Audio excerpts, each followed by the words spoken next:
زي المدير من الجماعة. مات شي 6 سنين ولا 4 سنين هذه، وهذه حتى هي راه كتغلب عليه الجلاله. قالوا ما كاين اللي يشافينا، ما كاين اللي يفتحنا، ما كاين اللي يجوز علينا، ما كاينش. بني الولد اللي ربيته ولاني ما مزيان معايا، والمراه كانت عندي واني باقيه عنده ولاني ما في حال اناش لا الكتيبه لا البلاد لا حتى شي حاجه. غتسمع وفيا العصبيه والروماتيزم.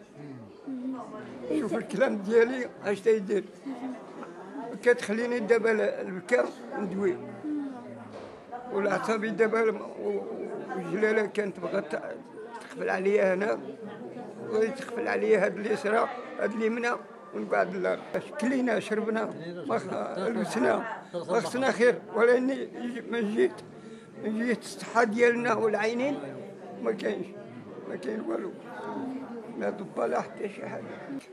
ودابا الله يرحم الوالدين دبروا علينا.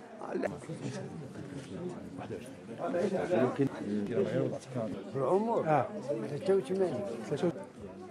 أنا كنت كنخدم كورطة مكناس طحت على هذا الخد هذا، شعر ليا وقعدت شهر في السبيطار ديال واحد الخميس، ولاو صيفطوني لهنايا. ملي جابوني لهنايا أنا باقي جالس، أنا غنكبر نخرج بحالي. عام و3 شهور وأنا هنايا، عام العيد الكبير ديال عمي.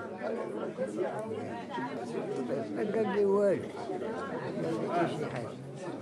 هذا اللي عندي ديال الشمال كنت طحت عليها وتشعرت ليا. عندي الفوطويات ديالها راهم كيديروا.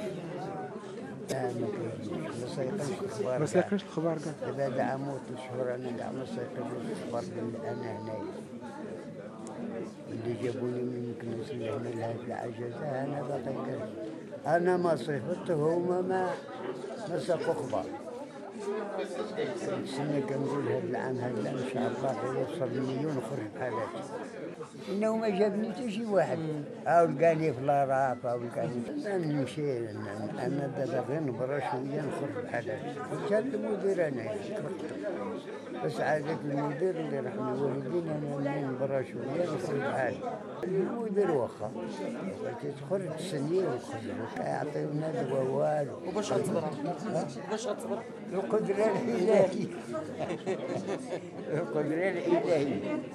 هما الدواء ما عطاوني شيء والو كاع من تعبت من هنايا هذا الكذي هذو كلهم كيحرقوني.